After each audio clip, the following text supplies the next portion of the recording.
यहाँ से आ रहा है। हेलो फ्रेंड्स, क्या हाल चाल है आप सभी का। आशा होगा कि आप सब बहुत मस्त होंगे। और आज का हमारा जो वीडियो आपके स्क्रीन पे जो शो कर रहा है वो है आपका 10 क्लास की हम बात कर रहे हैं, जो आप एनसीईआरटी जाइए और लेसन 8 पे देखिए जीव जनन कैसे करते हैं। और इसका जो बहुविकल्पीय प्रश्न है, जितना इंपॉर्टेंट इससे क्वेश्चन आने वाला है, इसको 2 पार्ट में कर इस पे आज वीडियो शूट होने वाला है। आज हम लोग बात करेंगे पार्ट 1 पे। किस पे बात करने वाले भैया? पार्ट 1 पे बात करने वाले। आज ये पार्ट 1 वीडियो चलने वाला है, ठीक है। इसमें कुछ इंपॉर्टेंट क्वेश्चन को हम लोग लेने वाले हैं, समझा गया।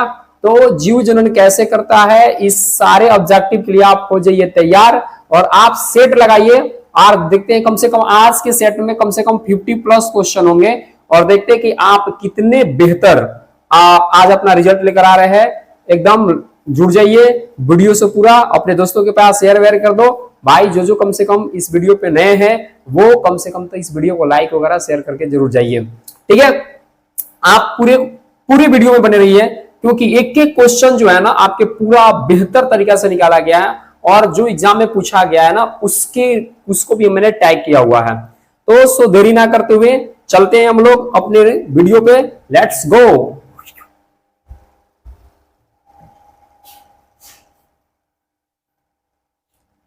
ये आ गया आपके स्क्रीन पे ये क्वेश्चन, और आपके पास जो ये क्वेश्चन शो कर रहा है ना, एक एक इंपॉर्टेंट क्वेश्चन जीव जनन कैसे करते हैं, यहां से हम लोग क्वेश्चन पे आ चुके हैं।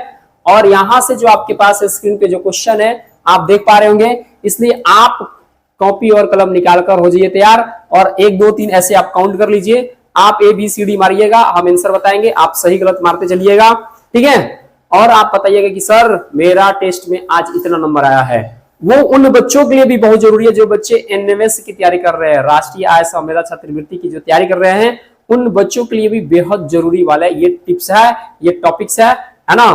तो आपको घबराना नहीं है, सारे बच्चे इस चीज को देखें समझें, है ना, क्योंकि इससे भी क्वेश्चन आपके एग्जाम में रहते हैं। चलिए तो हम लोग आगे अपने टू द पॉइंट पे, और क्वेश्चन आपके स्क्रीन पे पहला शो कर रहा है और पहला ही क्वेश्चन है आपका कि पैप्टिक अल्सर हो सकता है।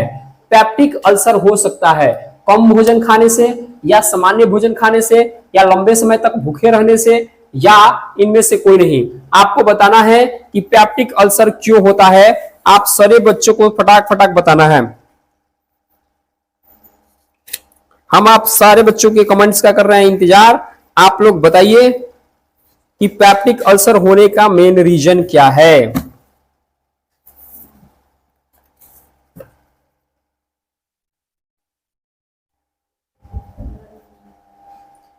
पैप्टिक अल्सर होने का मेन रीजन बताना है। क्या होता है? कम भोजन खाने से ये होती है, या सामान्य भोजन खाने से होता है, या लंबे समय तक भूखे रहने की वजह से होता है, या इनमें से कोई नहीं होगा। मतलब नॉन ऑफ दीज की तरफ आप बढ़ने वाले हैं। ये क्वेश्चन आप देख लो 2025 में पूछने वाला ये क्वेश्चन है, पूछे जाने वाला ये क्वेश्चन है। 2025 में ये पूछे जाने वाला क्वेश्चन है। तो सो आप इस क्वेश्चन को फटाक फटाक देख रहे हैं कि आप लोग इसका जवाब दे पा रहे हैं या नहीं दे पा रहे हैं। पैप्टिक अल्सर की कहानी क्या है? देखिए, आप जब एक सोच के जब देखिएगा तो आपको ये बात समझ में आ जाएगा, ठीक है, कि पैप्टिक अल्सर जो होता है वह कम भोजन खाने से या सामान्य भोजन खाने से या लंबे समय तक भूखे रहने से ऐसा भी नहीं होता है।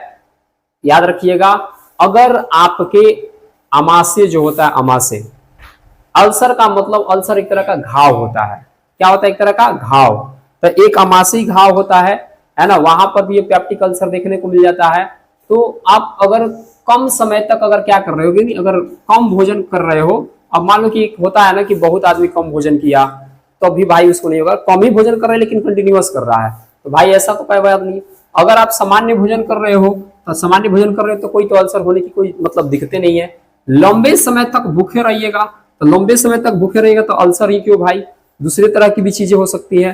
तो अल्सर होने के पीछे का रीजन केवल ये नहीं है कि आप कम भोजन खा रहे हैं, चाहे सामान्य भोजन खा रहे हैं, या लंबे समय तक आप भूखे रह रहे हैं, इसकी वजह से प्रॉब्लम्स आने वाली है ना। ऐसा कोई बात नहीं है। पे आप इस तरह का अपना बातें को जान लो कि पैप्टिक अल्सर जो होता है वो एंजाइम के कारण होता है, ठीक है। इसलिए इनमें से कोई नहीं आपका आंसर जो होगा सही हो जाएगा। पैप्टिक अल्सर कभी भी जो होगा वो सही समय पर खाने पीने वाला कोई बात नहीं रहता, वो एंजाइम या तेल मसाला वाला जितना आप खाना खाते हो उसकी वजह से होता है। समझ में आ गया? पैप्टिक अल्सर जो होता है वो ज़्यादा तेल मसाला वाला खाना। अब चलिए 2 नंबर क्वेश्चन की तरफ हम लोग आ गए और प्रश्न संख्या 2 देखिए क्या कह रहा है। प्रश्न पे आप लोग आ जाइए। किशोरावस्था में होने वाले परिवर्तन को क्या कहते हैं? क्वेश्चन आपके स्क्रीन पे है, किशोरावस्था में होने वाले परिवर्तन को क्या कहते हैं? 2 नंबर का जवाब आप सारे बच्चों को बताना है। विविधता, अंकुरण, प्यूबर्टी या इनमें से कोई नहीं, आपको बताना है इसका सही जवाब क्या हो जाएगा। किशोरावस्था में होने वाले परिवर्तन को क्या कहते हैं? इन सारे बच्चों को इसका जवाब बताना है, किशोरावस्था में होने वाले परिवर्तन को क्या कहते हैं।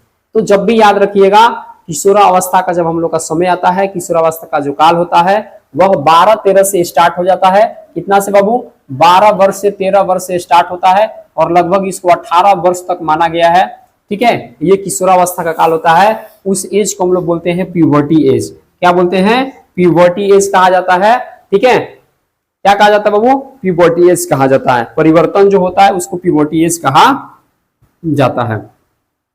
ठीक है, आगे की तरफ बढ़ते हैं और अगला प्रश्न क्या है इसको हम लोग देखेंगे। और अगला प्रश्न पे हम लोग बात करने वाले हैं। ठीक है, प्रश्न अगला है, निम्नलिखित में कौन परिवार नियोजन साधनों में प्रयुक्त एक प्रभावी उपाय है? अगर आप परिवार नियोजन की बात करते हो तो परिवार नियोजन का मतलब होता है फैमिली प्लानिंग, है ना। तो एक जैसे बहुत सारे सरकार ने जनसंख्या कंट्रोल के लिए नारा भी दिया था, हम दो हमारे दो का नारा भी दिया था, क्योंकि जनसंख्या को कहीं ना कहीं बचाना बहुत जरूरी है। तो आपके पास जो ऑप्शन है, आप ऑप्शन में से क्या क्या चूज करने वाले हो? डायफॉर्म, या यहाँ पे कंडोम दिया है, या कॉपर्टी, या लूप दिया है, या इनमें से सभी। आप बताओ कि फैमिली प्लानिंग वाला जो सिचुएशन होता है आप इसमें से क्या अपनाओगे, है ना, या इसका सही जवाब क्या होने वाला है? आप लोग इसको फटाफट बताओ। और ये देख लो, ये क्वेश्चन आपका 2025 का क्वेश्चन पूछा हुआ है, तो कहीं ना कहीं ये बहुत बेहतरीन क्वेश्चन है कि फैमिली प्लानिंग को आप किससे रोक सकते हो। तो आपको ये जवाब बताना है और देखते हैं कि कौन कौन लोग इसका सही जवाब बता पाते हैं। ठीक है, फैमिली प्लानिंग को रोकने का एक प्रभावी उपाय बताना है। तो कहीं ना कहीं ये भी निषेचन को रोकने का काम करता है। ठीक है, तो आंसर में ये भी सही हो जाएगा। ठीक है, और कॉपर्टी और जो लूप का इस्तेमाल होता है ये भी रोकने में हेल्प करता है। ठीक है, और डायफॉर्म जो होता है ना, डायफॉर्म फेफड़ा वाला डायफॉर्म का बात यहाँ नहीं किया जा रहा है। ठीक है, यहाँ पे निषेचन को रोकने की बात की जा रही है, तो उसके लिए ये उपयुक्त होता है डायफॉर्म। इसलिए इनमें से सभी आंसर आपका सही हो जाएगा। सारे के सारे क्या करते हैं? परिवार नियोजन के साधनों को रोकने का काम करते हैं। प्रश्न संख्या 4 पे आप आ जाइए। पत्तियों द्वारा कायिक प्रवर्धन का उदाहरण है। पत्ती के द्वारा कायिक प्रवर्धन किसमें होता है? प्याज में, आलू में, गुलाब में, या ब्रायोफिलम के पत्ता में? कौन लोग इसका सही जवाब बता रहे भाई? हम आंसर का कर रहे हैं इंतजार, आप लोग बता दीजिए फटाक फटाक बेशुमार। प्रश्न संख्या आपके पास 4 था और 4 नंबर प्रश्न का जवाब बताना था, है ना, कि पत्तियों द्वारा कायिक प्रवर्धन। पहला बात की कायिक प्रवर्धन क्या होता है? तो भैया जो कायिक प्रवर्धन होता है, कायिक प्रवर्धन का मतलब होता है कि बहुत से ऐसे पेड़ पौधे होते हैं जो अपने या तो जड़ से नए पौधे उगा देते हैं, है ना, या तो वह मतलब अपने तना से नए पौधे को उगा देते हैं। उनके अंदर गुण पाया जाता है, उनके अंदर ये कलिकाएं पाई जाती है, या तो उनके पत्ती पर कलिका पाया जाती है जिसकी वजह से पत्ता से ही न्यू न्यू पौधा निकल जाते हैं। तो भाई ये बताना है, कायिक प्रवर्धन का मतलब ये हो गया कि अपने किसी अंग से नए पौधों का उत्पत्ति करना कायिक प्रवर्धन कहलाता है ना। लेकिन हर चीज में कायिक प्रवर्धन होने का एक अलग अलग अंदाज है, एक अलग अलग रीजन है। तो आप सभी लोग बताइए कि हमको पत्तियों के द्वारा कायिक प्रवर्धन कराना है तो वो किसमें होता है? इसलिए याद रखिएगा, इसका सही जवाब जो होगा आपका डी आंसर हो जाएगा। ब्रायोफाइलम या ब्रायोफिलम लिखता है। ब्रायोफिलम का जो पत्ती होता है बाबू, उसके ब्रायोफिलम की पत्ती पर ही ऑलरेडी याद करके रखिएगा, है ना, छोटे छोटे कलिकाएं पाई जाती है, यहां से जो होता है ना पौधे उगाते हैं। अगर इसको अनुकूल परिस्थिति मिला, समझा गया ना, अनुकूल परिस्थिति मतलब माटी उटी में अगर गिर उड़ गया, नमी वगैरह मिल गया, पत्ता से ही इसमें पौधे निकल जाते हैं, ब्रायोफिलम के पत्ता में से। यानी प्रश्न संख्या 4 का आंसर आपका ऑप्शन नंबर डी हो जाएगा। क्लियर? आगे हम लोग बढ़ने वाले हैं जस्ट क्वेश्चन पे, और क्वेश्चन देखते रहिए देखते रहिए।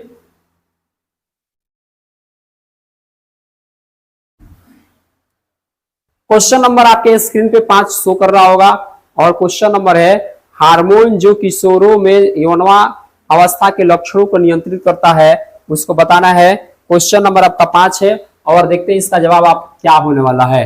हार्मोन जो किशोरों में यौनवा आरंभ यानी वही प्यूबर्टी एज का मतलब किशोरा अवस्था की हम लोग बात कर रहे हैं, तो यौनवा आरंभ के लक्षणों को नियंत्रित करने का काम कौन करता है, किस हार्मोन से वो कंट्रोल रहता है, आपको बताना है। क्या थायरॉक्सिन करता है या एस्ट्रोजन करता है या टेस्टोस्टेरोन करता है या इनमें से कोई नहीं। और क्वेश्चन देखिए किशोरों में बात किया है, किशोरों का मतलब अगर बोल रहा है तो ये लड़कों के लिए बात किया हुआ है, तो इसका सही जवाब क्या हो जाएगा ये आप लोग फटाक फटाक कमेंट्स में बता दीजिए, है ना।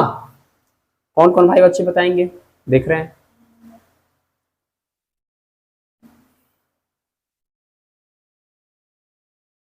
चलिए एक बात याद रखिएगा, जो थायरॉक्सिन हार्मोन है ना, ये थायरॉक्सिन हार्मोन हम लोग के गला में हार्मोन है, तो गला के पास है और ये लक्षणों को नियंत्रित नहीं करता है। कौन से लक्षण भाई, यौनवा आरंभ के लक्षणों की कंट्रोल नहीं करता, ये गला के पास होता है।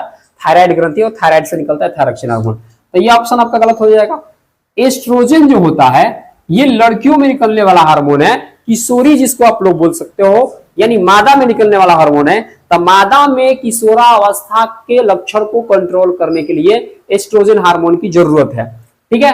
तो हमको तो मादा में तो चाहिए नहीं, हमको तो किशोर में चाहिए। किशोर का मतलब नर की बात हम कर रहे हैं, तो नर का सही आंसर क्या होने वाला है इसको बताना है, और इसका जवाब जो हो जाएगा टेस्टोस्टेरोन, क्योंकि नर में पाया जाता है टेस्टिस, और टेस्टिस का हम लोग वृषण बोलते हैं, वृषण से एक हार्मोन निकलता है जिसका नाम है टेस्टोस्टेरोन, और यही क्या करता है किशोरा अवस्था में, यौनवा अवस्था में ये सारे लक्षण को कंट्रोल करके रखता है। क्लियर हो गया। प्रश्न 6 नंबर है, सुरक्षित गर्भपात भ्रूण की किस अवस्था में होता है। सुरक्षित गर्भपात भ्रूण की किस अवस्था में होता है ना। ब्लास्टुला की अंग निर्माण की परिपक्व भ्रूण या इनमें से कोई नहीं, किस अवस्था में गर्भपात जो होता है वो सुरक्षित होता है, ये सारे बच्चे बताएंगे। प्रश्न संख्या आपके पास 6 है और 6 नंबर क्वेश्चन का जवाब देख रहे हैं कौन कौन बच्चे सही जवाब दे पा रहे हैं। किस अवस्था में गर्भपात जो होता है, गर्भपात भ्रूण की किस अवस्था में सबसे बेहतर होती है, आपको इसका बात बताना है। तो सही जवाब इसका क्या हो जाएगा भैया बताइएगा। क्या जब बच्चा का अंग का निर्माण हो जाएगा तो गर्भपात सुरक्षित होगा? नहीं भाई, जब बच्चा का मां के गर्भ में अंग बन जाएगा तब गर्भपात कराइएगा, तो ये मामला गड़बड़ है, इसका जवाब नहीं हो पाएगा। परिपक्व भ्रूण, जब भ्रूण डेवलप कर जाएगा तब गर्भपात कराइएगा, तब क्या ये सिचुएशन सही होने वाला है? तो बिल्कुल नहीं। एक होता है ब्लास्टुला जो सिचुएशन होता है, इस कंडीशन में गर्भपात कराना जो होता है सुरक्षित माना जाता है, याद रखिएगा। इसका जवाब हो जाएगा ब्लास्टुला। क्लियर। अगले प्रश्न की तरफ हम लोग बढ़ेंगे, 7 नंबर क्वेश्चन, और ये आपके स्क्रीन पे जस्ट आने वाला है। सारे बच्चे जो अभी तक नए हैं कम से कम वो वीडियो को लाइक शेयर चैनल को सब्सक्राइब कर दीजिए। और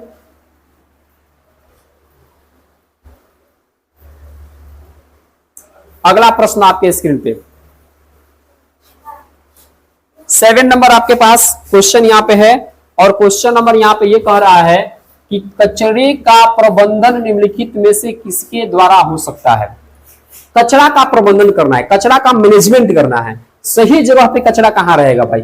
तो अगर यहाँ पे इस तरह की भी क्वेश्चन अगर आपके पास अगर आ गई है तो इसका जवाब आप क्या दोगे। कचरे का प्रबंधन निम्नलिखित में से किसके द्वारा हो सकता है, ये भी देखो 2025 का क्वेश्चन पूछा हुआ है ना। शहर से बाहर ले जाके जला दोगे तो प्रबंधन हो जाएगा, ठीक है भाई। गड्ढों के भरने में उपयोग कर लो, ठीक है। कुछ कचरों का पुनः चक्रण कर लो, कुछ ऐसा भी कचरा होता है ना जिसका पुनः चक्रण होता है, रिसाइकल हो जाता है। क्या हो जाता है? रिसाइकल।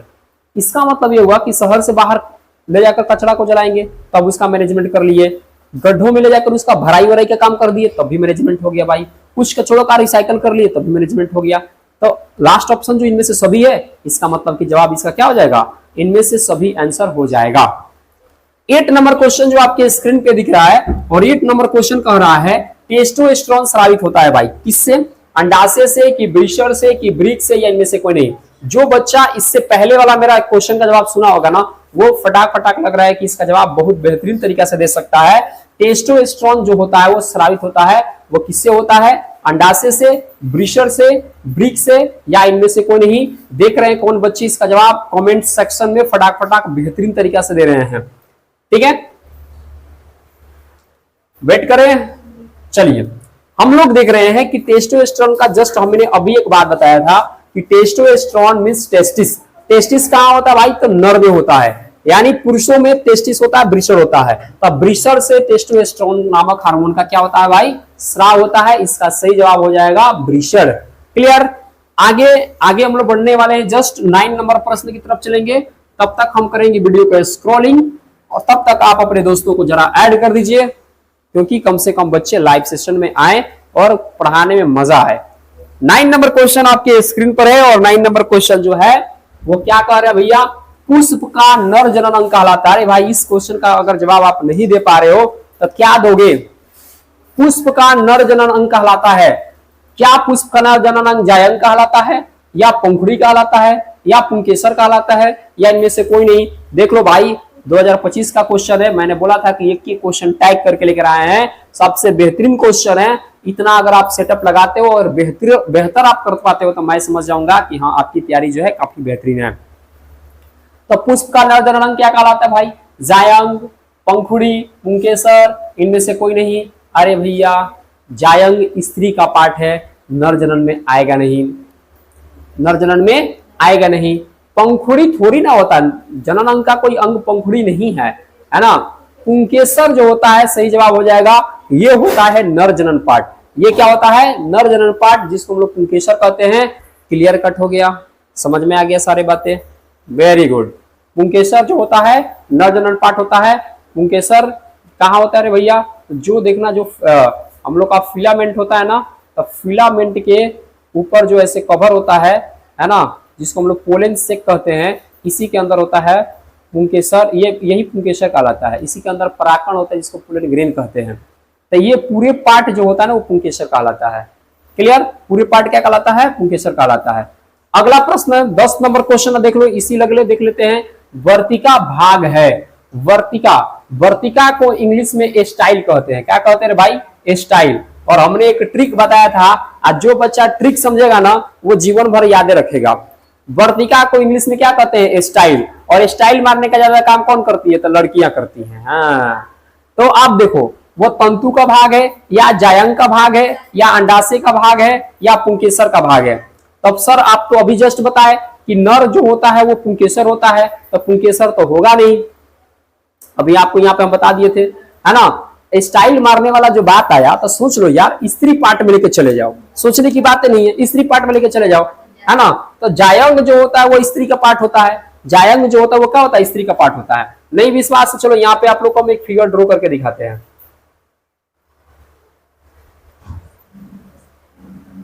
ये आप फिगर देख रहे हो, ये होता है ऊपर वाला जो होता है ना हिस्सा, इसको वर्तिकाग्र कहते हैं।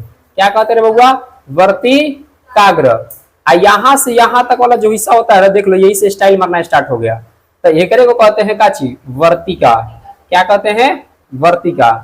ठीक है? हई हो गया हम लोग का अंडाशय का पार्ट, यहीं पे सब होता है अंडाशय। कौन होता है? अंडाशय। तो अब यहां से क्वेश्चन गड़बड़ाना नहीं चाहिए, अंडाशय।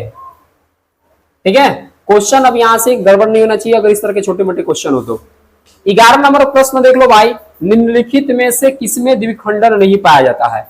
द्विखंडन किसमें नहीं पाया जाता है? ऑप्शन है ईस्ट, पैरामीशियम, यूग्लिना, अमीबा। किसमें द्विखंडन नहीं पाया जाता है? आप सारे बच्चों को जवाब देना है। ईस्ट में नहीं पाया जाता है, कि पैरामीशियम में नहीं पाया जाता है, कि यूग्लिना में नहीं पाया जाता है, या अमीबा में नहीं पाया जाता है? आप लोग फटाक फटाक जवाब दोगे, और इस जवाब में क्वेश्चन नंबर हम लोग का कितना रहेगा? क्वेश्चन नंबर हम लोग का रहेगा 11। ईस्ट में, कि पैरामीशियम में, कि यूग्लिना में, कि अमीबा में? इसका सही जवाब क्या होने वाला है? आप सारे बच्चे बताएंगे कि किसमें द्विखंडन नहीं पाया जाता है।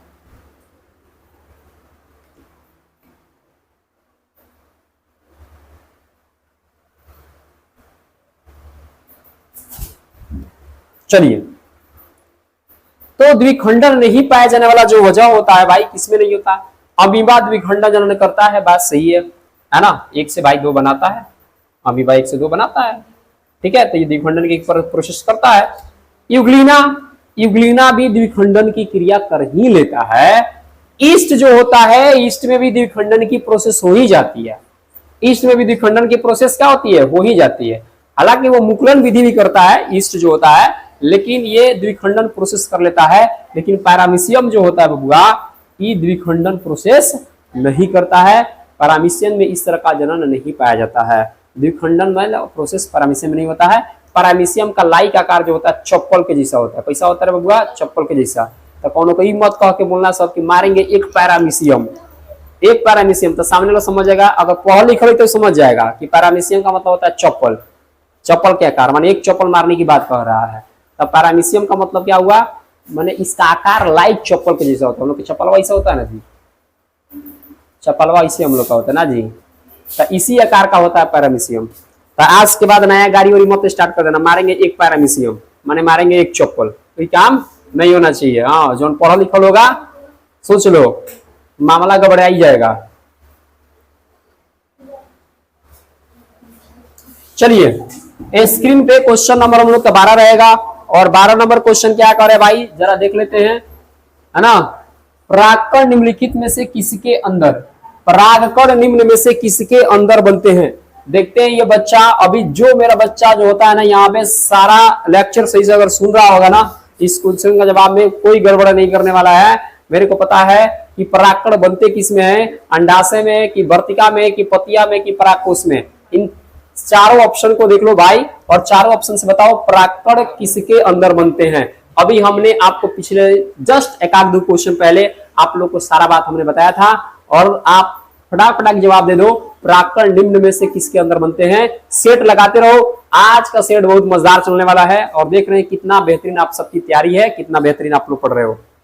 तो अभी जस्ट हमने आपको ये जवाब बताया था कि जो परागकोश होता है बबुआ, परागकोश के अंदर होता है परागकण। अभी हमने फिगर जस्ट बनाया था ऐसे, ठीक है, जस्ट लाइक ऐसे फिगर आपको बनाया था और बताया था कि परागकोश जो होता है ना, उसी के अंदर क्या होता है, परागकोश के अंदर होता है परागकण। परागकण ये परागकोश के अंदर होता है, ठीक है। तो इसका सही आंसर हो जाएगा परागकोश, यानी इसको इंग्लिश में पोलन से कहते हैं, और परागकण को पोलन ग्रेन कहा जाता है, ठीक है। ये परागकोश के अंदर होता है। जब ये परागकोश क्या होता है, जब फट जाता है, यानी परागकण पूरा डेवलप अंदर से हो जाता है। जब ये फट जाता है तब क्या होता है भाई, परागकण पूरा बाहर निकल जाता है, तब फर्टिलाइजेशन की क्रिया होती है। 30 नंबर प्रश्न आपके स्क्रीन पर है, और 30 नंबर क्वेश्चन ये कह रहा है, और क्वेश्चन के कड़ी में क्वेश्चन ये कह रहा है,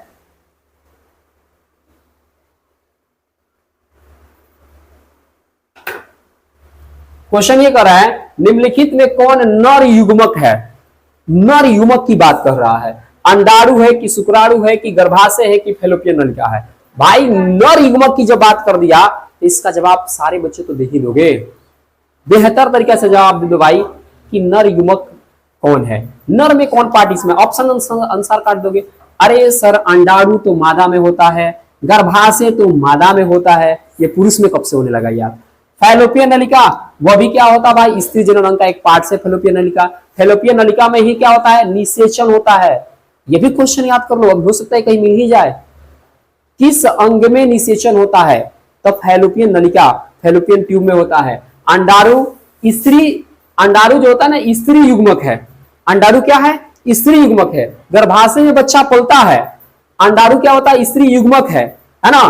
फैलोपियन नलिका में क्या होता है, निषेचन होता है। और शुक्राणु क्या होता है, नर युग्मक होता है। शुक्राणु क्या होता है, नर युग्मक होता है, नर युग्मक होता है, ठीक है। इसको स्पर्म भी हम लोग कहते हैं।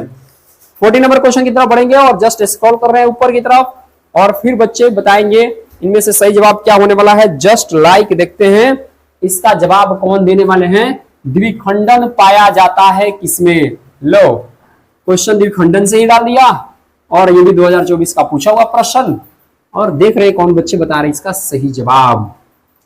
द्विखंडन पाया जाता है किसमें रे भैया, स्पंज में कि हाइड्रा में कि जीवाणु में, या इनमें से कोई नहीं है ना। बताई दो, बताई दो, मजा से बताओ, बताओ एकदम बढ़िया से दिख रहे हैं। द्विखंडन किसमें पाया जाता है भाई, तो अगर आप देखोगे तो समझ में आ जाएगा। द्विखंडन प्रोसेस की जो क्रिया करता है, पहला बात कि वो स्पंज नहीं करता है। स्पंज जो करता है ना, स्पंज में लैंगिक और लैंगिक जनन दोनों पाया जाता है। स्पंज जो होता है ना, कभी कभी अलैंगिक जनन मुकुलन के द्वारा करता है। हाइड्रा में भी जो जनन होता है ना, वो मुकुलन के द्वारा होता है। जीवाणु जो होता है बाबू, ये द्विखंडन का प्रोसेस करता है, 1 से 2 बनाने का काम ये करता है। तो जीवाणु में द्विखंडन पाया जाता है, जीवाणु में क्या पाया जाता है, द्विखंडन पाया जाता है। ठीक है, और यहाँ पे आपका जवाब जो है डी नंबर ऑप्शन, ये भी गलत हो जाएगा। सही जवाब आपका क्या हो जाएगा, सी हो जाएगा। और ये 2024 का पूछा हुआ आपका प्रश्न रहेगा। 15 नंबर क्वेश्चन आपके स्क्रीन पर है, किशोरावस्था में होने वाले शारीरिक परिवर्तन का कारण क्या है। शारीरिक परिवर्तन का कारण क्या है, जब हम 12 से 13 वर्ष की उम्र में जब चले जाते हैं, उस समय हम लोग के शरीर में परिवर्तन आता है। आइए, जो परिवर्तन आता है, इस परिवर्तन का मुख्य रीजन क्या है, आप सारे बच्चों को बताना है ना। क्या होता है किशोरावस्था में परिवर्तन का मुख्य कारण, क्या टेस्टोस्टेरोन हार्मोन के कारण, या थायरॉक्सिन के कारण, या एस्ट्रोजन के कारण, या ए और सी दोनों के कारण, ए और सी दोनों के कारण। तो किशोरावस्था में होने वाले शारीरिक परिवर्तन, तो भाई स्पेशल नर और मादा नहीं बोला है। जब स्पेशल नर और मादा नहीं बोला है, तो आपका जवाब क्या होने वाला है, आप लोग बताओ, आप सोच के बताओ, फटाफट बता सकते हो, बेहतर क्वेश्चन का जवाब है ना। आप बताओ कि इसका सही जवाब क्या होने वाला है। तो किशोरावस्था में होने वाले शारीरिक परिवर्तन जो होता है, वह लड़कों में टेस्टोस्टेरोन के कारण होता है, और मादा में जो होता है, यानी लड़कियों में जो होता है, वो एस्ट्रोजन के कारण होता है। यानी ए और सी दोनों है, इसलिए आपका ऑप्शन नंबर क्या हो जाएगा, डी आंसर हो जाएगा। ऑप्शन नंबर डी आंसर हो जाएगा। क्लियर है रे भैया। 16 नंबर प्रश्न आप देखो, 16 नंबर क्वेश्चन आपके स्क्रीन पर है। निम्नलिखित जीवों में किसमें अलैंगिक जनन मुकुलन के द्वारा होता है। आप सोचो, मुकुलन के द्वारा किसमें होता है अलैंगिक जनन, प्लाज्मोडियम में कि लेशमेनिया में कि अमीबा में या ईस्ट में, यह भी 2024 का क्वेश्चन है। और 16 नंबर प्रश्न आपके स्क्रीन पर है, और 16 नंबर क्वेश्चन को आपको बताना है 2024 का सही जवाब क्या होने वाला है। देख रहे कौन कौन बच्चे फटाफट बता रहे, कौन कौन बच्चे फटाफट बता रहे, क्योंकि जस्ट अभी हमने ऊपर इसका डिस्कशन किया था। और जो बच्चा लेक्चर सही से सुन रहा होगा ना, जवाब एकदम एक्यूरेट देके जाएगा, सही जवाब देके जाएगा। और वो जवाब सही क्या हो सकता है,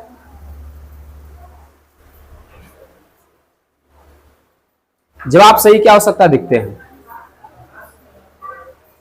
देखो भाई, प्लाज्मोडियम, पहला बात याद कर लो कि ये पहले बहुखंडन करता है। क्या करता है, बहुखंडन। अमीबा द्विखंडन, क्या करता है, द्विखंडन। ठीक है। लिस्मेनिया एक प्रकार का समुद्र में पाया जाने वाला घास है ना, तो इसके बारे में हटाइए दो। ईस्ट जो होता है, आपको बताए थे कि ईस्ट जो होता है, अभी जस्ट आपको ऊपर एग्जांपल दिए थे कि वह द्विखंडन प्रोसेस में तो आता है, लेकिन वह अपना मुकुल निकालता है। क्या निकलता है, मुकुल निकलता है। इसलिए ईस्ट में मुकुलन विधि द्वारा अलैंगिक जनन होता है। आंसर को पकड़ना सीख जाओ, परफेक्ट आंसर कैसे पकड़ाता है। ठीक है, अगला प्रश्न पे जा रहे हैं। आप लोग बताओ, क्या आप बेहतर तरीका से अपने आप को समझ पा रहे हो कि हाँ भाई आपकी तैयारी क्या है, कमेंट सेक्शन में बताओ। ठीक है, बहुत मजेदार चीज है भाई, और बहुत बेहतर तरीका से आज होने वाली है क्लासेस।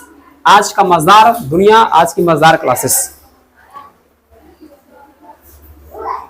17 नंबर क्वेश्चन आपके स्क्रीन पर आ चुका है, और 17 नंबर क्वेश्चन क्या कर रहा है भाई, देखते हैं। 17 नंबर क्वेश्चन क्या कर रहा है, आलू में कायिक प्रवर्धन किसके द्वारा होता है। आलू में कायिक प्रवर्धन किसके द्वारा होता है।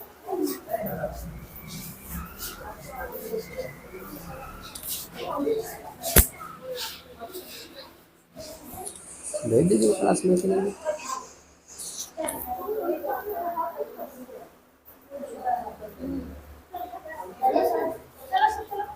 तो आलू में कायिक प्रवर्धन किसके द्वारा होता है, जड़ के द्वारा, बीज के द्वारा, फल के द्वारा, तना के द्वारा। जवाब बताइए इसका सही क्या होने वाला है। आलू में कायिक प्रवर्धन किसके द्वारा होता है, आप लोग बताइएगा, इसका जवाब क्या होगा। जड़, बीज, फल, तना। कायिक प्रवर्धन का मतलब क्या हुआ भाई, पहले ये समझो। अभी जस्ट हम डिस्कशन किए थे, इसके पिछले वाले जो क्वेश्चन था हम लोग पढ़ चुके हैं। कायिक प्रवर्धन का मतलब होता है, या तो पौधा के अंदर एक गुण होगा, पेड़ पौधा के अंदर एक गुण होगा, या तो अपने जड़ के माध्यम से नया पौधा निकाल दे, या तना के माध्यम से नया पौधा निकाल दे, या अपने पत्ता के द्वारा नया पौधा निकाल दे। तो ये जो कंडीशन होता है कायिक प्रवर्धन कहलाता है। लेकिन आलू में जो कायिक प्रवर्धन होता है, जो आप आलू का हिस्सा खाते हो, वह तना वाला हिस्सा होता है, वह मिगत तना है, याद रखना है। तो इसमें कायिक प्रवर्धन का जो प्रोसेस चलता है, वह तना के द्वारा होगा। किसके द्वारा होगा, तन्ना के द्वारा होगा, क्योंकि आलू के ऊपर कलिका पाया जाता है। क्या पाया जाता है? कलिका। आप इसको क्या करते हो, उसके हिसाब से आप काट के उसको बो देते हो और वहां से पौधा, न्यू पौधा निकल आता है। न्यू पौधा निकल आता है तो वह तन्ना पार्ट होता है। कौन पार्ट होता है? तन्ना होता है, यानी स्टीम होता है। क्लियर हो गया जवाब? क्लियर सारे बच्चों? चलिए, जवाब तन्ना के द्वारा हो गया। Very good. हाइड्रिला पाया जाता है। कहां पाया जाएगा रे भाई हाइड्रिला? हाइड्रिला कहां पाया जाएगा बताओ? हाइड्रिला कहां पाया जाएगा? जल में पाया जाता है कि मृदा में पाया जाता है कि वृक्ष पर, या इनमें से सभी? हाइड्रिला होगा कहां? हाइड्रिला कभी भी होने का जो चांसेस है ना, कभी भी याद रखना, हाइड्रिला मृदा में, वृक्ष पर, जल में, ये जो सिचुएशन इसमें से वो रहता कहाँ है, वो पाया कहाँ जाएगा? कभी भी याद रखना, हाइड्रिला कहाँ पाया जाता है? जल में। कहाँ पाया जाता है? जल में। हाइड्रिला जल में ही पाया जा सकता है, वहीं पे वो रह सकता है ना? मृदा में, वृक्ष पर उसका निवास नहीं है। ठीक है, अगला प्रश्न सबसे बेहतर, आपको बताना है उभयलिंगी जीव का उदाहरण कौन है? ऑप्शन देखोगे फटाक देकर आंसर बता दोगे। उभयलिंगी, उभयलिंगी का मतलब होता है कि ऐसा जीव जिसमें नर और मादा दोनों तरह के लक्षण पाए जाते हो, जो उसका शरीर अकेले है और फिर से वो अपने बच्चों की पैदावार सही से कर सकता है। बताना है उसका जवाब क्या होगा। सर उधर है, थोड़ा बात कर लीजिए। ठीक है, तो उभयलिंगी जीव का उदाहरण बताना है आप बच्चों को कि सही जवाब क्या होने वाला है। आप सारे लोग बताएंगे, है ना? हाइड्रा, मनुष्य, मछली, बकरी। ऑप्शन से काट के आंसर बता दीजिएगा। अच्छा, मनुष्य में दोनों अंग पाया जाते हैं, स्त्री और पुरुष दोनों का? अरे नहीं, ये सब अलग अलग होता है। सब क्या होता है? अलग अलग होता है। ठीक है, मछली की अगर बात करते हो भाई, तो मछली भी अलग अलग होती है, इसका भी नर और मादा दोनों क्या होता है? अलग अलग होता है। आप बकरी के बारे में जानकारी करते हो, इसका भी नर और मादा दोनों क्या होता है? अलग अलग होता है। यानी ये तीनों उभयलिंगी का उदाहरण नहीं है। इसका सही जवाब क्या हो जाएगा? हाइड्रा। यही हाइड्रा जो होता है वही पानी में, हाइड्रा हाइड्रिला पानी में पाया जाता है, और ये उभयलिंगी है। ठीक है, ये अपने ही शरीर से क्या करता है? नए नए जीवों की उत्पत्ति करता है, इसलिए यह उभयलिंगी जीव का उदाहरण है। क्लियर हो गया? आगे प्रश्न 20 नंबर क्वेश्चन। 20 नंबर क्वेश्चन आप लोग देख लो भाई। 20 नंबर क्वेश्चन आप लोग देखो, मजादार है भाई क्वेश्चन। अब आप लोग को लग रहा होगा कि आपकी तैयारी कितनी बेहतर चल रही है और कितने प्रश्नों का जवाब आप दे रहे हो, है ना? इसलिए घबराना नहीं है। ये क्वेश्चन सब आपके प्रीवियस एग्जाम में पूछ देने वाला ये सब क्वेश्चन है। तो 20 नंबर क्वेश्चन पे हम लोग आ गए हैं, और 20 नंबर क्वेश्चन आपके स्क्रीन पर है बबुआ। निम्नलिखित में कौन कृत्रिम कायिक प्रवर्धन की एक विधि है? कृत्रिम, आर्टिफिशियल, जो हम लोग अपने से करते हैं, नेचर नहीं करता है।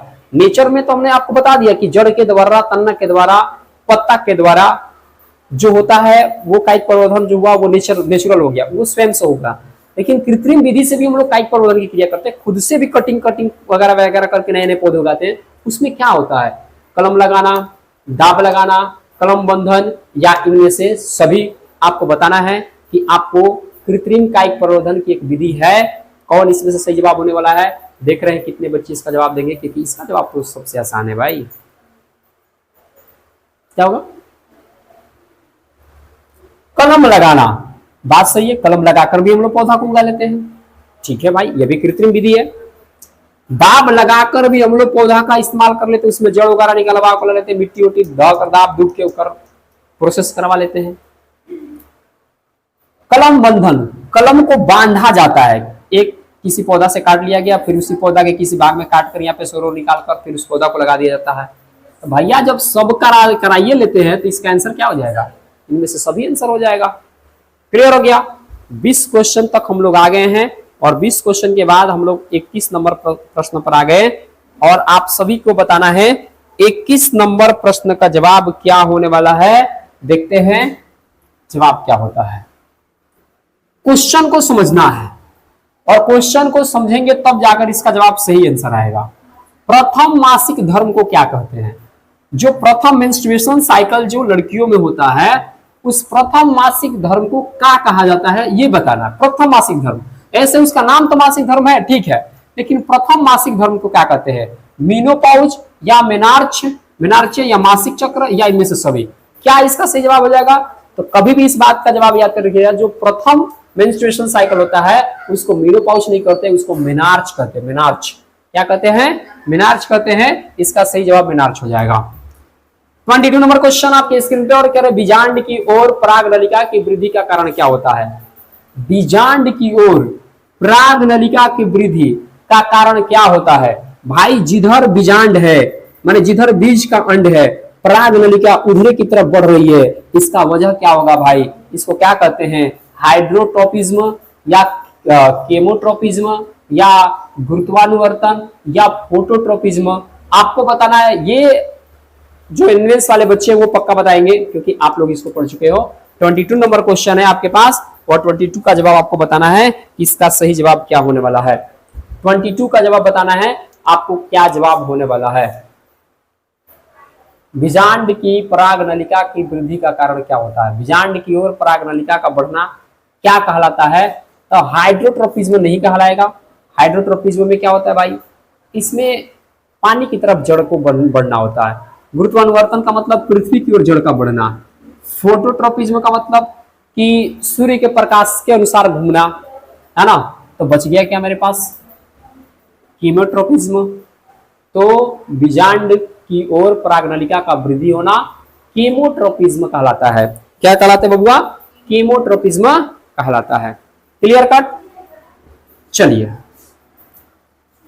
और जस्ट आगे प्रश्न की तरफ हम लोग बढ़ने वाले हैं और अगला प्रश्न क्या कह रहा है जरा ध्यान से तो सुन ले हम। तो अगला प्रश्न आपके पास 23 नंबर ना 23 नंबर क्वेश्चन है। कह रहा है 23 की एक लिंगी पादप का उदाहरण बताना है। कौन पादप? एक लिंगी पादप का उदाहरण बताना है। क्या होगा? एक लिंगी भैया किसमें पाया जाता है? कौन होता है एक लिंगी? पपीता, सरसों, उड़हुल, मटर। एक लिंगी पुष्प का उदाहरण बताना है। देख रहे हैं ये कौन से बच्चे एग्जाम्पल देकर सही जवाब बता पाते हैं, सही जवाब बता पाते हैं। बहुत मस्त क्वेश्चन है। एक आपको देहात की कहावत या आप भी जानते होंगे तो आप एक बार बताएंगे सारा बात समझ में आ जाएगा। पहला बात की जान लो कि मटर द्विलिंगी पौधा होता है। अड़हुल का जो फूल होता है वो भी द्विलिंगी होता है। ठीक है। सरसों जो होता है वो भी क्या होता है? द्विलिंगी होता है। एक लिंगी है भैया कौन? पपीता। कभी कभी आप देखते हो जब आप पपीता का बुआई करते हो तो उसमें केवल फूल होता है लेकिन उसमें फल नहीं पकड़ता है। तो लोग कहता है क्या कि ये पुरुष है इसीलिए इसमें फल नहीं पकड़ रहा है ना। इसका मतलब ये हुआ कि पपीता जो है वो एक लिंगी होता है। पपीता क्या है? एक लिंगी होता है। इसलिए जब भी पपीता टाइप का खेती किया जाता है तो पपीता का भी एक नहीं बोया जाता है, कम से कम 2-4 बोया जाता है क्योंकि उसमें कोई स्त्री होगी कोई पुरुष होगा तो रिप्रोडक्शन की क्रिया हो जाएगा। इसलिए पपीता इसका सही जवाब हो जाएगा। 24 नंबर प्रश्न है मनुष्य में कितने जोड़े गुणसूत्र पाए जाते हैं? सबसे आसान क्वेश्चन है ना। आप सारे बच्चे लोग बता दें मनुष्य में कितने जोड़े गुणसूत्र पाए जाते हैं? 26 जोड़ा कि 14 जोड़ा कि 23 जोड़ा या 18 जोड़ा? आपको बताना है। सही जवाब इसका क्या होने वाला है और लगभग सारे बच्चे इसका जवाब दे ही देंगे मेरे ख्याल से। तो आप लोग बता दीजिए भाई इसका जवाब क्या सही होने वाला है। मनुष्य में कितने जोड़े गुणसूत्र पाए जाते हैं भाई? ज्यादा मत सोचो। 26, 14, 18 खत्म। 23 जोड़े, 23 जोड़े गुणसूत्र पाया जाता है। क्लियर हो गया? क्लियर हो गया। 25 नंबर क्वेश्चन की तरफ बढ़ेंगे और 25 नंबर क्वेश्चन आपके स्क्रीन पे शो भी कर रहा होगा और देखते हैं कि कितने लोग इसका जवाब बता पाते हैं। कौन कौन लोग इसका जवाब बताते हैं भाई 25 नंबर प्रश्न को? 25 नंबर क्वेश्चन है पुष्पी पौधों में लैंगिक जनन किसके द्वारा होता है? पुष्पी पौधों में लैंगिक जनन किसके द्वारा होता है? क्या पत्ती में होता है, तना में होता है, वर्तिकाग्र द्वारा होता है या वर्तिका द्वारा होता है? ये बताना है। पुष्पी पादपों में लैंगिक जनन जो होता है वो किसके द्वारा होता है? वो पत्तियों के द्वारा, तना के द्वारा, वर्तिकाग्र के द्वारा या वर्तिका के द्वारा? एक मस्त सा प्रश्न है, सोचना है। इसका फिगर जस्ट कोई बना के दिखा भी दिए थे और सोचोगे तो जवाब दे ही दोगे, है ना। तो पत्ता में तो जनन नहीं होगा, पत्ता तो खाना बनाने का काम करता है भैया। तना तो नहीं हुआ, तना तो सपोर्टिंग करने का काम करता है, रिप्रोडक्शन विभाग नहीं मिलता है वो। वर्तिकाग्र, ये फूल का ऊपरी हिस्सा है, आपको बताया थे ना, स्त्री केसर का ऊपरी हिस्सा वर्तिकाग्र, और वर्तिका तो ओकरा नीचे है, वही तो स्टाइल है, समझा गया ना। तो वर्तिकाग्र जो होगा यहां से लैंगिक जनन की प्रोसेस कंप्लीट हो जाएगा। वो क्या करता है कि वो परागकण को खींचकर अंदर भेज देता है। 26 क्वेश्चन, निम्नलिखित में से कौन एक लिंगी पादप का उदाहरण है। लो फिर से क्वेश्चन आ गया वापस अब आइए गया तो सोचने की क्या बात है यार, मारो हटाओ कहानी खत्म करो। क्या आंसर हो जाएगा, पपीता हो जाएगा। इस क्वेश्चन पर ज्यादा डिबेट करने की आवश्यकता नहीं है। 27, नर युग्मक एवं मादा युग्मक के संलग्न को क्या कहते हैं। जब नर युग्मक और मादा युग्मक मिलेंगे, क्या होंगे, मिलेंगे, संलयित होंगे, उस प्रोसेस को क्या कहा जाता है। किण्वन फर्मेंटेशन कहते हो, फर्टिलाइजेशन माने निषेचन कहते हो, अंकुरन मतलब जर्मिनेशन कहते हो, परागण मतलब पोलिनेशन कहते हो, क्या कहते हो। आप इसका जवाब बता दो फटाफट, क्या होगा, क्या होगा, बिल्कुल सही जवाब। नर युग्मक और मादा युग्मक के संलयन को हम लोग कहते हैं निषेचन यानी फर्टिलाइजेशन। याद करके रखना, ये जवाब बहुत आसान है, बहुत बेहतरीन क्वेश्चन है। 28 यहीं पे देख लेते हैं, आगे स्क्रॉल करने की क्या जरूरत है। 28 नंबर क्वेश्चन आपके पास है कि परागकोश में होते हैं, क्या होते हैं रे भाई, देख लो क्वेश्चन का है, देखो 12, 15, 16, 21, 23, यानी कई बार क्वेश्चन को रिपीटेशन में डाला गया। तब परागकोश के अंदर क्या है भाई, अभी ऊपर पढ़ा आप लोग, बाह्य दल तो नीचे होता है, अंडाशय तो स्त्री केसर का पार्ट है, अंडप तो स्त्री केसर का पार्ट है, परागकण परागकोश के अंदर होता है। ऐसे ही नाम याद कर लो, परागकोश के अंदर परागकण। क्लियर। 28 क्वेश्चन को हम लोगों ने अभी तक किए हैं कंप्लीट। भाई इतना तक आप लोग बता दो कि आप लोग की स्थिति कंडीशंस क्या रही है ना। आगे हम लोग जस्ट 29 से बढ़ने वाले हैं आगे, और 29 के बाद देखेंगे कि हमारा कहानी कहां जा रहा है। मजा आ रहा है तो आप अपने दोस्तों को फटाफट शेयर वेयर करो, है ना, और उन्हें ज्यादा से ज्यादा जोड़ने की कोशिश करो। ये क्वेश्चन आपके स्क्रीन पे 29 नंबर से, वो 29 नंबर क्वेश्चन से क्या कह रहा है जरा हम लोग देखते हैं। अंडाणु निषेचित होता है, अंडाणु निषेचित होता है योनि से, गर्भाशय से, फैलोपियन नलिका से या अंडाशय से। अंडाणु निषेचित, ध्यान देना है, अंडाणु निषेचित होता है किससे। ये मस्त सा जवाब है, माने अंडाणु कहां बनता है आप सोच के बताओ। योनि से, नहीं, योनि में ऐसा काम नहीं होता है। गर्भाशय में तो भ्रूण पलता है, फैलोपियन नलिका में निषेचन होता है ना, बनता नहीं है। अंडाशय से अंडाणु बनता है, यानी अंडाशय से अंडाणु का निकलना, यानी अंडाणु का निषेचित होना।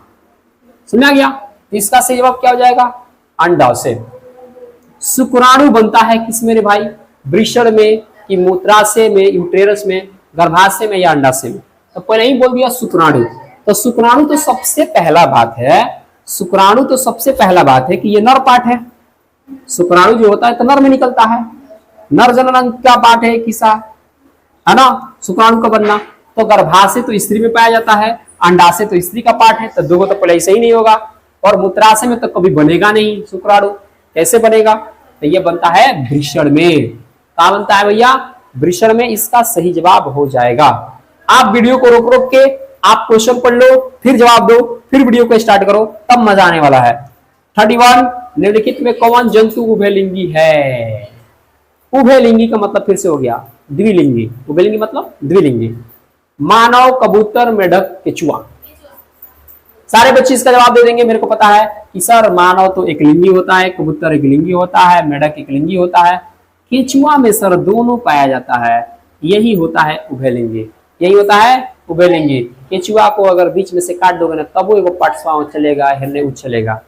एक तरफ स्त्री केसर, एक तरफ स्त्रीलिंग, एक तरफ पुल्लिंग, केचुआ के पार्ट में दोनों पाया जाता है, इसलिए उसका सही जवाब हो जाएगा, है ना। 32, कुटपाद किसमें पाया जाता है, कुटपाद। अब कुटपाद क्या होता है भाई, कुटपाद क्या करता है, भोजन को घेरने का काम करता है, लेकिन ये पाया किस में जाता है, पैरामीशियम में, अमीबा में, इग्लिना में, इनमें से कोई नहीं। तो सारे बच्चों का जवाब फटाफट जवाब आप लोग दे भी दोगे, मेरे को पता है। और उत्पाद जो होता है आपको यहाँ फिगर बनाकर दिखा देते हैं, तब आप लोग को सारा बात समझ में आ जाएगा। अमीबा में बबुआ कुटपाद पाया जाता है, अमीबा लाइक स्ट्रक्चर हिस्सा होता है। ये जो आप पार्ट्स निकले हुए देख रहे हो ना, यही एक उत्पाद। जरूरत पड़ने पर ना ये अपने भोजन को इसे घेरने का काम भी करता है। अमीबा जैसा मन वैसा स्ट्रक्चर बना सकता है, तो यही है कुटपाद। ये कुटपादों की सहायता से भोजन को घेर लेता है। तो कुटपाद किसमें पाया जाता है बबुआ? Amoeba is the right answer. अगला प्रश्न की तरफ हम लोग बढ़ने वाले हैं और प्रश्न देखते हैं कि अगला प्रश्न क्वेश्चन आंसर आपका क्या है। देखते हैं कि आज का मजेदार दुनिया जवाब कैसा होने वाला है।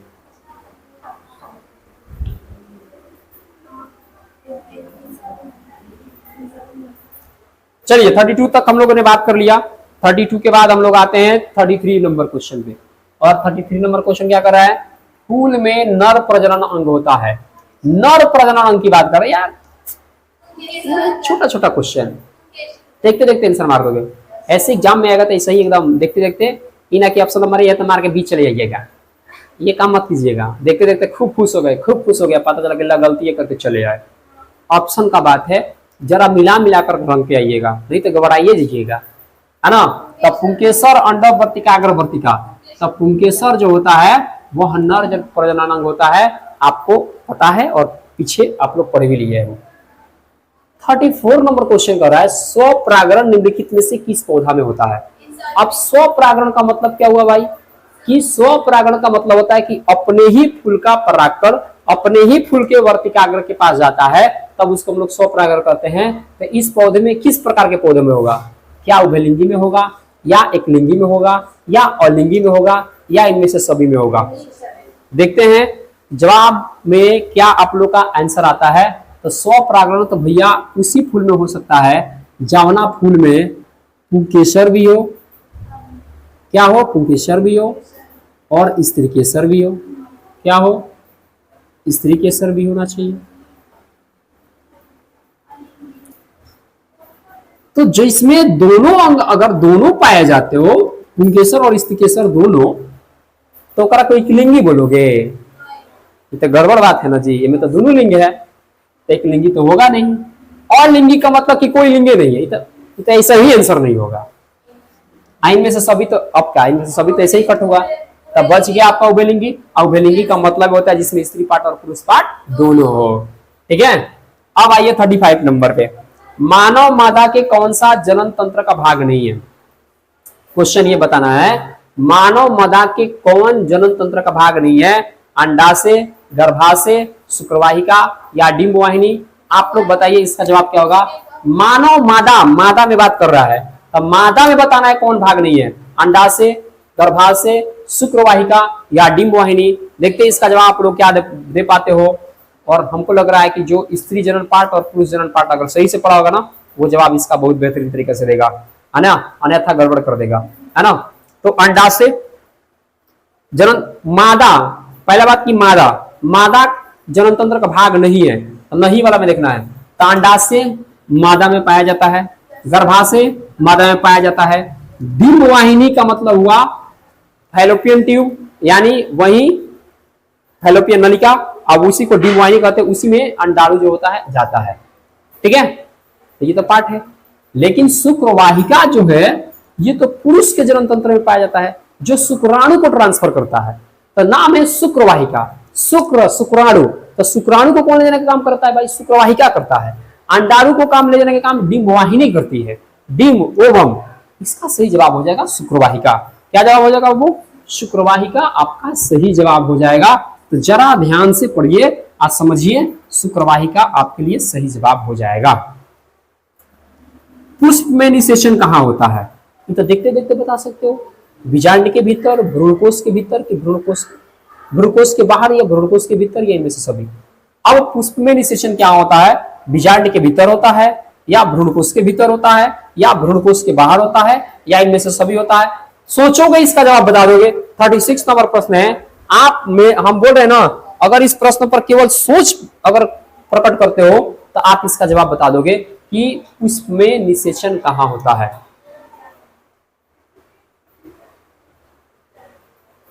क्या बीजांड के भीतर होता है, या भ्रूणकोश के भीतर होता है, या भ्रूणकोश के बाहर होता है, या इनमें से सभी? तो पहला बात कि जो भ्रूणकोश होता है उसके बाहर भाई क्यों होगा? ग्लूकोज के बाहर तो कभी नहीं हो सकता है। बीजांड के भीतर तो बीजांड तो पहले बनेगा ही नहीं है, पहले बीजांड बनेगा ही नहीं।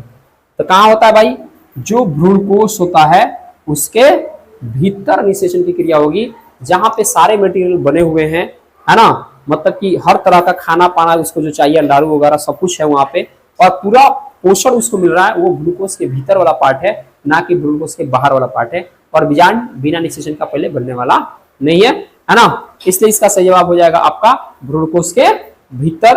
अब हम लोग पढ़ते हैं, अब हम लोग बहुत करीब आ गए हैं, दिल थाम के बैठिए, है ना, आप बढ़िया से तनी पढ़ते रहिए, मन लगाकर देखते रहिए वीडियो को, और आप लोग को बहुत मजा आने वाला है भाई, ठीक है। तो क्वेश्चन जरा ध्यान से देखिए, और क्वेश्चन की मेन कहानी क्या है, चलिए हम लोग देखते हैं। और क्वेश्चन आ गए हम लोग 37 पे।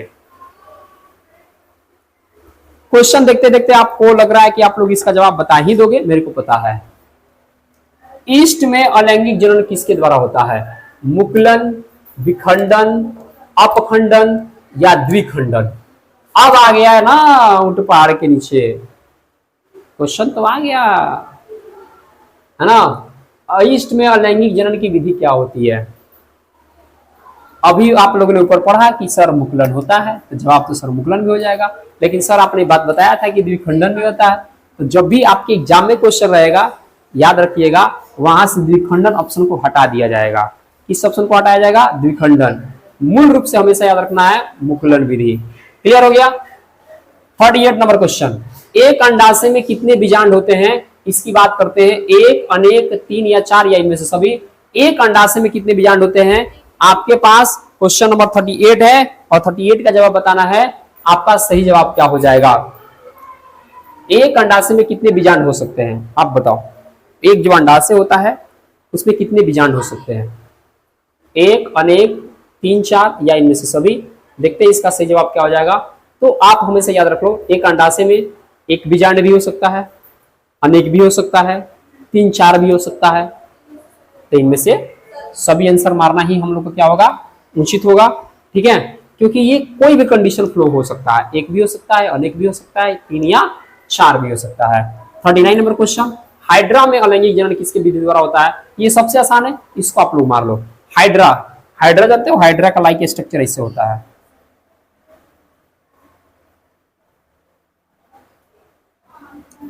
हाइड्रा का लाइक स्ट्रक्चर ऐसे होता है,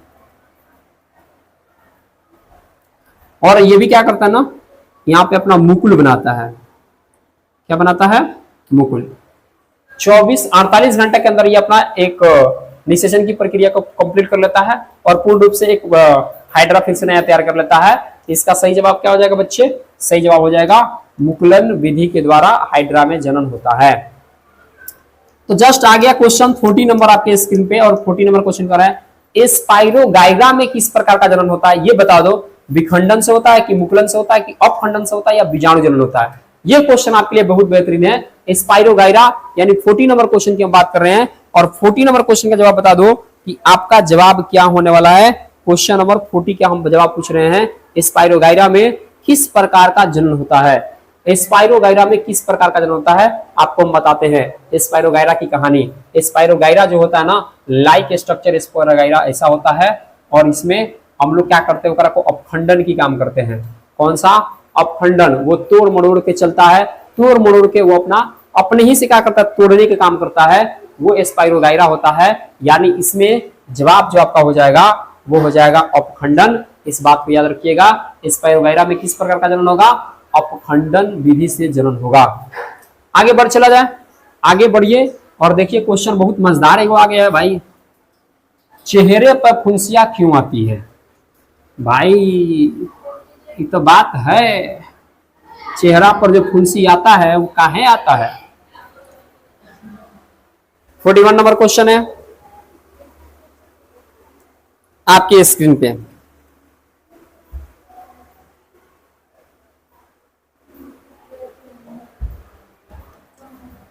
चेहरे पे फुंसी आने का रीजन क्या होता है, बैक्टीरिया के कारण, या अधिक तैलीय त्वचा होने के कारण, या अधिक पसीना के कारण, या इनमें से कोई नहीं। तो बैक्टीरिया के वजह तो होगा नहीं, अगर फंगस भी होता तो थोड़ी देर के लिए हम लोग मान ही लेते, तो चेहरे पर जब भी फुंसी वगैरह का ज्यादातर अगर कंडीशन जो पैदा होता है ना, वो याद रखना अधिक पसीना के कारण कभी नहीं होगा। अगर पसीना होता तो फुंसी आता ही नहीं, बैक्टीरिया भी नहीं होगा, है ना।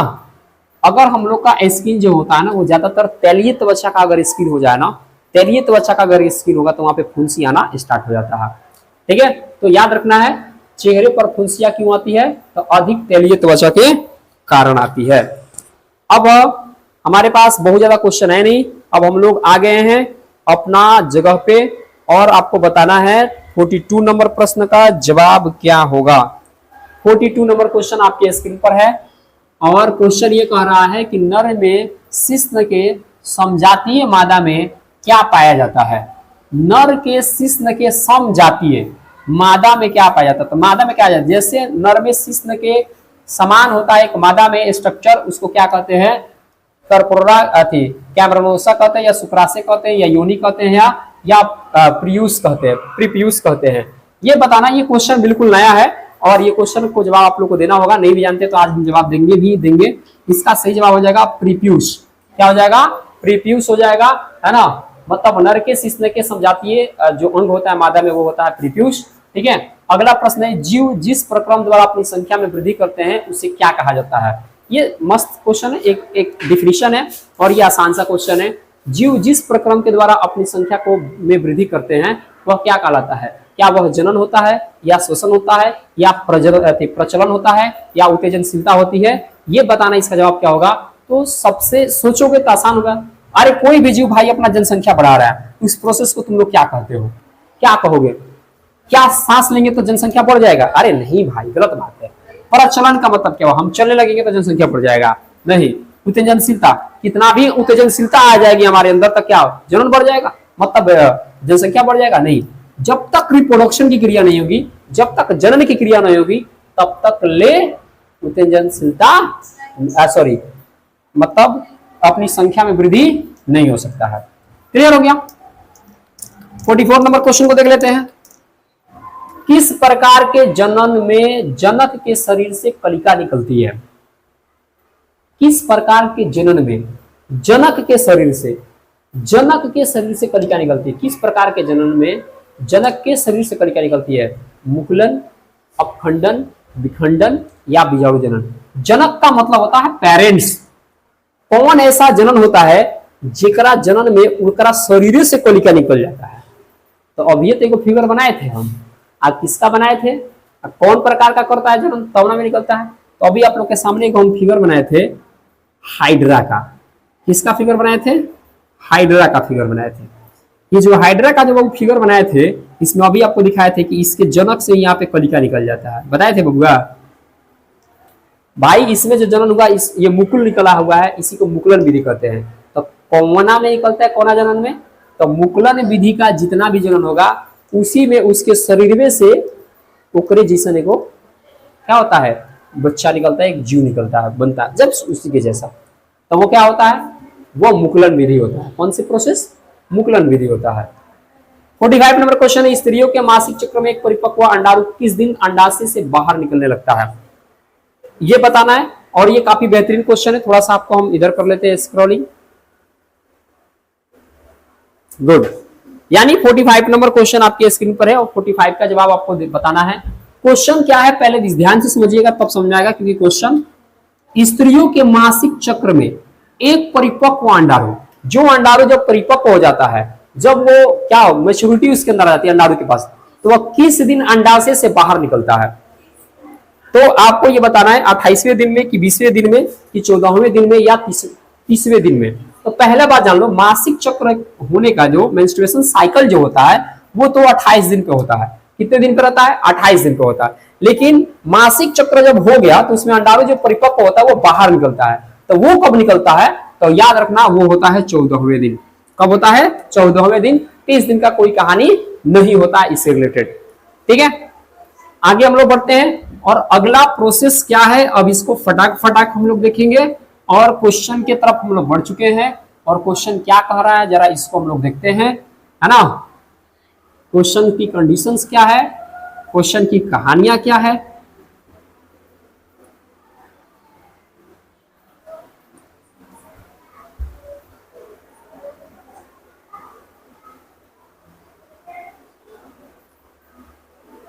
46। अंडाणु एवं शुक्राणु में गुणसूत्र की संख्या समान मादा कोशिका की तुलना में समान रहती है, या दुगुना हो जाता है, या आधी हो जाता है, या इनमें से सभी हो जाता है। अंडाणु एवं शुक्राणु में गुणसूत्रों की संख्या समान मादा कोशिका की तुलना में क्या होता है? अब मादा कोशिका की तुलना में क्या होता है? अंडाणु एवं शुक्राणु में गुणसूत्र की जो संख्या होती है वो समान मादा कोशिका में क्या होता है? समान रहता है, या दुगुना हो जाता है, या आधी हो जाता है, या इनमें से सभी होता है? भैया कोई चेंजिंग नहीं होता है। मादा कोशिका हो और चाहे पुरुष का कोशिका हो, है ना, अंडाणु एवं शुक्राणु में गुणसूत्र की संख्या मादा कोशिका की किस कंडीशन में जाता है, मतलब मादा कोशिका की तुलना में कहा जाता है, तो वो याद रखना कोई चेंजिंग नहीं होता है। इसका जब सही जवाब हो जाएगा वो क्या रहता है? समान ही होता है। निषेचन में किसका संयुग्म होता है? निषेचन की प्रक्रिया में किसका मिलन होता है? आप बताओ कौन किसका संलयन होता है? वृषण और अंडाशय का? गड़बड़ बात। वृषण और अंडाशय मिलेगा जी, गड़बड़ बात है। वृषण और अंडाणु का? नहीं, वृषण एक अंग है, ये नहीं मिलेगा। शुक्राणु और अंडाशय का? अब शुक्राणु तो मिलता है लेकिन अंडाशय एक अंग है, ये नहीं मिलता है। अंडाशय में एक चीज होता है जिसका नाम है अंडाणु, तो शुक्राणु और अंडाणु ये दोनों चीजें मिलते हैं, इन्हीं का संलयन होता है, वो तब होता है निषेचन, तब होता है फर्टिलाइजेशन। 48 नंबर क्वेश्चन, और 48 नंबर क्वेश्चन क्या कर रहा है? 45 वर्ष की महिलाओं में मासिक चक्र का स्राव बंद हो जाता है, इस अवस्था को क्या कहते हैं? और 48 बहुत बेहतरीन क्वेश्चन है, आपके एग्जाम में कई बार पूछा हुआ ये प्रश्न है। आप बता दो कि सही जवाब क्या हो जाएगा। 48 नंबर क्वेश्चन आपके स्क्रीन पर है, आप सारे बच्चे फटाक बजारा बता दीजिए,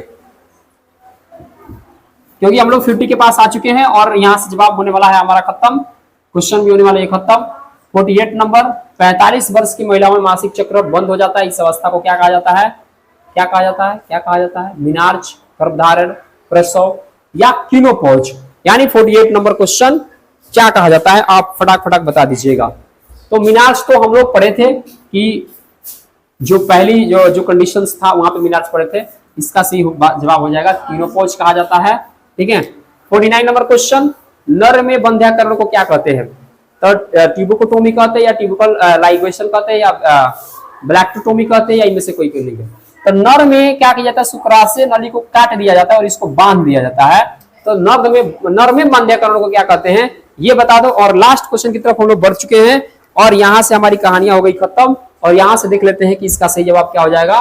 नर में बंध्याकरण को क्या कहते हैं? तो वो होता है ब्लैक्टोमी। क्या कहते हैं? ब्लैक्टोमी इसका सही जवाब हो जाएगा।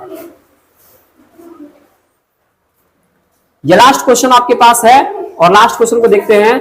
ऐसे जीव जिसमें दोनों लिंग उपस्थित होते हैं उसे क्या कहते हो? ये सबसे आपका सिंपल जवाब होता है, ऐसे जीव जिसमें दोनों लिंग उपस्थित होते हैं उसे क्या कहते हैं? तो आपको जवाब हो जाएगा द्विलिंगी, जिसमें दोनों लिंग क्या होता है? उपस्थित होता है। इस तरह से इस लेक्चर में हम लोग कितने क्वेश्चन को कंप्लीट किए? टोटल 50 क्वेश्चन को हम लोगों ने यहाँ पे किया है कंप्लीट, ठीक है। और नेक्स्ट पार्ट में हम लोग बढ़ेंगे 51 से, यानी इसका पार्ट 2 आने वाला है अगले वीडियो में, ठीक है। तब तक के लिए धन्यवाद, जय हिंद, टाटा, बाय बाय।